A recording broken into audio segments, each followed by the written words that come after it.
Britain in the 1970s and 80s, when the kitchen was the true heart of the home. The kettle was always whistling, the oven steaming, and every meal felt like a family event. Food wasn't about trends or Instagram plates. It was about comfort, tradition, and feeding hungry mouths after a long day.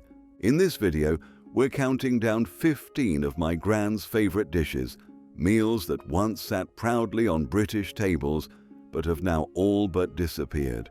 If you remember even one of these, hit subscribe and let's open the recipe book of the past. Hearty, rich, and unmistakably British, steak and kidney pudding was one of my Gran's absolute staples. Made with Suet pastry and slow steamed for hours until the crust turned soft and glossy with gravy, it was the kind of dish that filled both your stomach and the whole house with its savory scent. Gran always called it proper food, the sort that kept you warm through a damp British winter. It wasn't quick, it wasn't light, but it was a meal that made you feel looked after. Today, you'll only spot it on the odd pub menu, but back then, it was Sunday comfort at its best. A true classic of British school dinners and family kitchens, jam Roly-Poly was as simple as it was beloved. Suet pastry rolled up with a thick layer of jam, baked until golden, and always served with a generous jug of custard. It was sticky, heavy, and sweet in the most comforting way, the kind of dessert that made children race to the table. Gran swore by strawberry jam, though some insisted raspberry gave it more bite. Today it's rarely seen outside retro cookbooks, but in her day it was the pudding that made every meal feel special. Invented in 1953 for the Queen's coronation, this dish stayed popular for decades, and my Gran adored it. Cold chicken mixed with a creamy curry-spiced sauce, often with raisins or sultanas stirred in for sweetness, served on sandwiches or alongside a salad. It felt exotic at the time, a little taste of the wider world brought to the British table. Gran liked to prepare it for summer garden parties, where the bright color and unusual flavor always stood out. Nowadays it's remembered more as a quirky retro recipe, but back then it was seen as modern, cheerful, and just a little bit posh. Few dishes say northern comfort quite like Lancashire Hotpot. Layers of lamb and onions, slow cooked beneath a crust of sliced potatoes that turned golden and crisp on top while staying soft underneath. Gran would prepare it in the morning, letting it bake gently for hours, filling the house with a rich, savory aroma that clung to every room.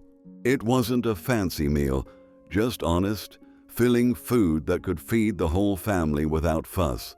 Today, it's less common outside traditional pubs, but in my Gran's kitchen, it was a regular favorite, especially on chilly evenings when nothing else would do.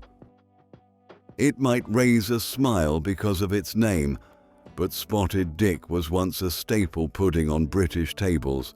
Made from sweat dough dotted with dried fruit, the spots, it was steamed until soft and dense, then served in thick slices.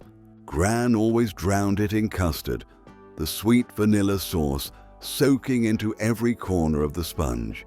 It was heavy, filling, and just the right balance of rich and fruity, the sort of dessert that felt like a reward after a long day. Now it's more of a nostalgic novelty on a menu, but in my Gran's time, it was a proper family treat that nobody ever turned down. Bubble and Squeak was the very definition of making the most of leftovers. Gran would take the vegetables from Sunday dinner, usually cabbage, potatoes, maybe a bit of carrot or sprouts, mash them together and fry the mix until it browned and crisped on the edges. The name came from the funny sounds it made in the pan, and as a child I thought that was half the magic. It wasn't glamorous, but it was tasty, thrifty, and never wasted a scrap of food. Today it's rarely made at home, but in Gran's kitchen, Bubble and Squeak was a Monday tradition that turned yesterday's roast into something new and comforting. Sweet, sticky, and utterly comforting, Treacle sponge pudding was one of Gran's go-to desserts. A light sponge, steamed or baked, with a thick layer of golden syrup or black treacle that oozed down the sides when sliced. It was always served piping hot with custard, the kind that pooled around the sponge and made every bite rich and warming. Gran loved it because it was simple to make yet felt indulgent, especially on damp winter evenings. These days, it's mostly found in old recipe books, but back then, it was a family favorite that brightened even the gloomiest day.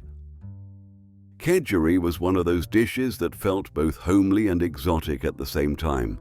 A mix of smoked haddock, rice, hard-boiled eggs, and a touch of curry powder, it carried a gentle spice that stood out in a typical British kitchen. Gran often made it for Sunday brunch, serving it warm with a pot of tea, the smoky aroma filling the room. It wasn't everyday fare, more of a special treat that hinted at Britain's colonial past and love of hearty comfort food. Today, it's a rare sight outside of old-fashioned cookbooks, but in my Gran's time, Kedgeree was a dish that brought warmth and a touch of sophistication to the table. Bread and butter pudding was the perfect way to turn something simple into pure comfort. Slices of stale bread, buttered and layered with raisins, sprinkled with sugar, then soaked in an eggy custard mixture before being baked until golden on top. Gran would serve it warm, the top crisp and caramelized, while the inside stayed soft and sweet. It was a thrifty recipe, born from making use of leftovers, but it tasted like a luxury on a cold evening. Nowadays it appears occasionally on pub menus as a retro dessert, but in my Gran's kitchen, it was a regular favorite that brought everyone back to the table for seconds. Liver and onions was a dish that divided opinions, but for my Gran, it was a staple of proper British cooking. Thin slices of liver, fried gently with a pile of caramelized onions, then served with mashed potatoes and thick gravy. It had a strong flavor, rich and earthy, but Gran always said it was good for you, packed with iron and perfect for keeping you healthy. The smell filled the kitchen, sharp but familiar, and for those who grew up with it, it was the taste of home. Today it's fallen out of fashion, but in her time, it was a regular meal that spoke of no-nonsense cooking and simple, hearty traditions. Few things made a stew feel complete quite like Suet dumplings. Gran would drop spoonfuls of dough, made from flour and suet, straight into a bubbling pot of beef or vegetable stew. As they simmered, they puffed up into soft, fluffy balls that soaked up the rich gravy around them. Biting into one was pure comfort, light in the middle, but hearty enough to fill you up. For Gran, no winter evening was complete without a stew crowned with dumplings, a dish that warmed both the stomach and the soul. Nowadays, they're often forgotten, but back then, they were the highlight of a proper, home-cooked meal. Oven-baked rice pudding was one of Gran's simplest pleasures, yet it felt like magic in a dish. Made with just rice, milk, sugar, and a sprinkle of nutmeg, it went into the oven and slowly transformed into something creamy and comforting. The best part was the skin that formed on top. Golden, slightly chewy, and either loved or hated depending on who you asked.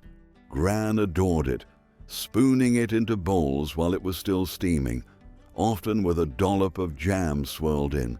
Today, it's more likely to come ready-made from a tin, but in her kitchen, rice pudding was a slow-cooked treat that tasted like patience and care.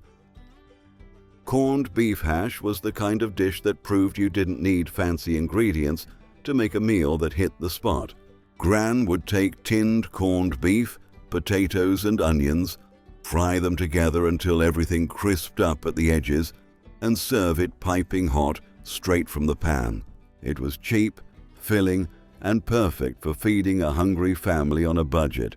The salty tang of the beef with the sweetness of the onions made every bite comforting, and sometimes she'd top it with a fried egg to make it feel like a feast. Today, it's rarely made at home, but for her generation, corned beef hash was pure working-class comfort, quick to cook, hearty to eat, and always satisfying. Trifle was the showpiece dessert that made any table look like a celebration.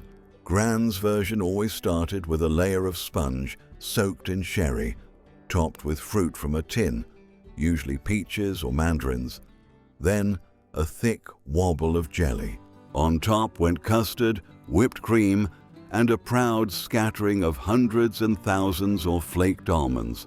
It wasn't elegant, but it was colorful, sweet, and full of textures, the kind of pudding that made you smile before you even tasted it. For family gatherings and Christmas dinners, trifle was non-negotiable, a dish that promised both indulgence and nostalgia in every spoonful. Scotch broth was hearty, wholesome, and the very definition of comfort on a damp British evening. Made with lamb or mutton, barley, carrots, leeks, and turnips, it simmered for hours until the flavors melded into a rich, warming soup. Gran liked to serve it thick, almost a meal in itself, with a chunk of bread to mop up the last drops. The smell alone was enough to make the kitchen feel cozy, a mix of meat and vegetables that promised nourishment. Today it's less common in everyday kitchens, but in her time, Scotch broth was a trusted favorite that warmed hands, bellies, and hearts alike.